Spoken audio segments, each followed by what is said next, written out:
name is Judy, and I'm a student at Ryerson University in the city of Toronto. In summer 2020, I've taken the course CFNY 407, Community Development and Food Security. Here in this video, I present to you the topic of cycling lanes, the community asset you never knew you needed. And you might be confused and ask yourself, how is this community initiative related to food security? However, food security is a highly complex issue with a wide variety of interacting factors, so the connection is not direct. What I can mention now is that food insecurity manifests as a result of poor livelihood security in a community. This video will guide you through the community cycling lane project, which will become an additional asset to survival and therefore increasing resilience to food insecurity. Background information. To start, if anyone here is a cyclist, or if you are like me and you ride an e-scooter, you would realize that you're not welcome on the streets next to cars or on the sidewalks with pedestrians. So where do cyclists belong in Toronto? As of February 2020, Toronto has a total of 627 kilometers of on-street cycling infrastructure. This is a big difference from the 5,398 kilometers of classified roads reported by the City of Toronto in 2018. This diagram of Toronto shows in dark gray what areas have reasonable amounts of infrastructure. You will notice that there are a lot more lighter gray areas that are not accessible to cycling infrastructure within the city. With lack of safety as the primary deterrent to cycling, 44% of Canadians would cycle more if they felt cycling on roads is safer, and 63% of Canadians believe there is a need to further invest in cycling infrastructure within their community. The Toronto Police recorded a total of 715 cycling injuries in 2019, 37 of them were serious or fatal. This number is likely to be underreported, meaning that there are more injuries in the city than recorded. Another way to express the severity of the topic is by analyzing this table of major Canadian cities. This 2015 survey showed that Toronto had the lowest number of cycling infrastructure per capita and the highest crash rate per 100,000 cycling trips. Based on this data, we can make the connection that cycling infrastructure is key to road safety. Community initiative. Returning to the topic of community development, ActiveTO is a group launched in response to the COVID-19 pandemic. ActiveTO is a measured and data-driven approach to support essential trips, frontline workers, and vulnerable road users. One of the projects that is being installed is expanding the city's cycling network. We say expand, but what ActiveTO is actually doing is accelerating the existing 10-year cycling network plan. In this diagram, the pink represents the existing infrastructure and black represents the roads that are expected to be added. The plan is expected to implement a total of 535 kilometers in new infrastructure. In response to COVID-19, it has become apparent that there is a lack of active transportation, considered a crucial part of the city's recovery and anticipated changes to traffic patterns. The return to work or school will not happen immediately, and more people are going out into their local communities. Toronto was only supposed to see 15 kilometers in new infrastructure for 2020. ActiveTO has added an additional 25 kilometers for a total of 40 kilometers in cycling infrastructure. Here is a map that shows some of the ActiveTO cycling infrastructure locations. This includes Bloor Street, Dundas Street, University Avenue, Brimley Road, Danforth Avenue, Bayview Avenue, Wilmington Avenue, and Huntingwood Drive, which is the focus of this video. Huntingwood Drive passes through Ward 22, Scarborough Agincourt, and Ward 23, Scarborough North, from Victoria Park Avenue to Brimley Road. The temporary measure is a way to connect community members and provide a safe method of transportation in the community. The Huntingwood Drive cycling lane is special because the City of Toronto has remembered the importance of suburban areas within the city. Usually, newer projects in the city are focused in downtown Toronto. However, cycling lanes are needed all over the city, including this North Scarborough community. Toronto has 31 neighborhood improvement areas, which is a program aimed to deal with social justice issues. However, none are located in the North Scarborough region, even though there are many wealthier neighborhoods a part of this improvement project. Scarborough North. From Victoria Park to Brimley Road on Huntingwood Drive, there are many different medical offices, community centers, libraries, parks, employment areas, schools, commercial plazas, grocery stores, and churches. Some of these areas are outside of walking range but are within reasonable cycling distance. The implementation of cycling lanes will allow safe commuting from the different areas of the community, thus becoming a physical asset to the community. Previous to ActiveTO installations, the community was placed 92 out of 140 Toronto neighborhoods for its accessibility score. The community was considered only somewhat walkable, so only some errands accomplished by foot, and considered somewhat bikeable with some biking infrastructure. While it is not the worst, the community can certainly benefit from improved infrastructure.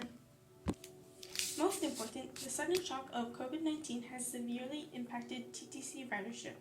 The difficulty of social distancing, reduced service, and the importance of hygiene has caused the transit to be an unattractive travel option. TTC has lost 12% in ridership revenue and 31% in weekday ridership. The drop in TTC ridership is expected to have lasting impacts for months to come. This emphasizes the importance of the cycling lane initiative within the community. Surveys from 2016 show that 9 to 19% of households in the community along Huntingwood Drive have no cars, and 46 to 51% with only one. These numbers express the potential need for other forms of transport to meet all needs of family members. The community averaged 1,453 daily TTC users traveling on the 169 Huntingwood bus. Without safe and reliable commuting options, they must look elsewhere to meet their work and survival needs. This not only benefits the community members, but also the businesses within the community. An advantage of cycling is the extremely low cost of travel compared to transit fare and personal vehicles. Increased cycling along Huntingwood saves money for residents who can divert that money towards the communities through spending at local businesses or place it in savings for times of emergency. Cycling also encourages spending during the activity and is much easier and more convenient to stop by shops along Huntingwood Drive, and businesses can take advantage of this by installing cycling parking at their business, which is low cost but a high yield way to increase customers. Community development and food security. These numbers will vary, but in Toronto, 18.5% or about 1 in 5 households experience food insecurity, not because Canada does not produce or import enough food. Instead, there are many other constraints on livelihood that influence food insecurity. This count of food insecurity is higher than the 1 in 8 recorded for all of Canada. The ActiveTO project is a hard system approach, meaning the program was implemented in the community to target multiple issues but none directly. One of the areas that will be impacted as a result of this change in community livelihood is food insecurity. A livelihood compromises of the capabilities, assets, including both material and social resources, and activities required for a means of living. A livelihood is sustainable when it can cope and recover from stresses and shocks and maintain or enhance its capabilities and assets both now and in the future, while not undermining the natural resource base. Both in urban and rural communities, there is a need and access to necessary resources, economic, social, and physical, to provide opportunities for individuals and households to have a sustainable livelihood which will support food security. However, individual or household level livelihood is dependent on an array of components that are affected by the social and physical infrastructures of the community in which people live. Livelihood consists of 3 major factors: assets, what's available to cope with stresses and shocks from the environment; environment, the transforming structure and processes that ensure resilience to stress; vulnerability context, the existing stresses within an environment that create livelihood risk and food insecurity. ActiveTO focuses on delivering assets to the community by changing the surrounding environment. Types of assets required for a viable livelihood: financial capital, financial resources; human capital, skills, knowledge, education, and ability to labor; social capital, social networks and connections; natural capital, natural resources essential to well-being; physical capital, physical infrastructure. While cycling infrastructure is a physical capital, it leads to financial capital because you commute to work, which then can lead to social capital and etc., becoming an extraordinarily complex web of interconnectedness. Cycling infrastructure gives access to other forms of infrastructure including schools, community centers, churches, and creates access to grocery stores that hold food.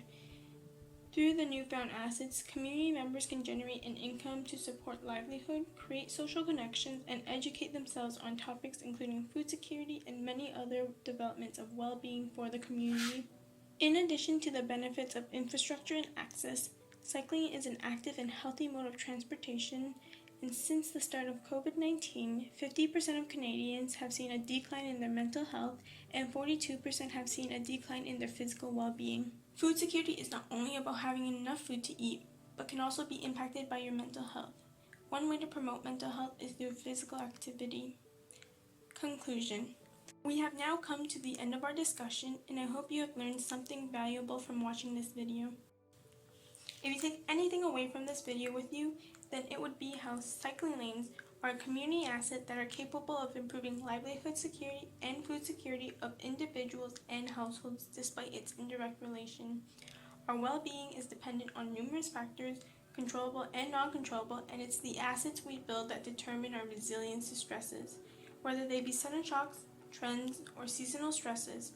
The cycling infrastructure in my community is not the only possible community development initiative that can become a vital asset. The next steps in this ActiveTO project include monitoring its impact on community members, including businesses, to see if the City of Toronto should carry on with its next steps of making these cycling infrastructures permanent.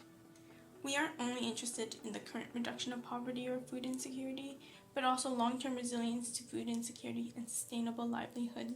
This is the focus of government policies and legislations that enforce long-term environmental, economic, and social sustainability. Stay safe, stay happy. Thank you.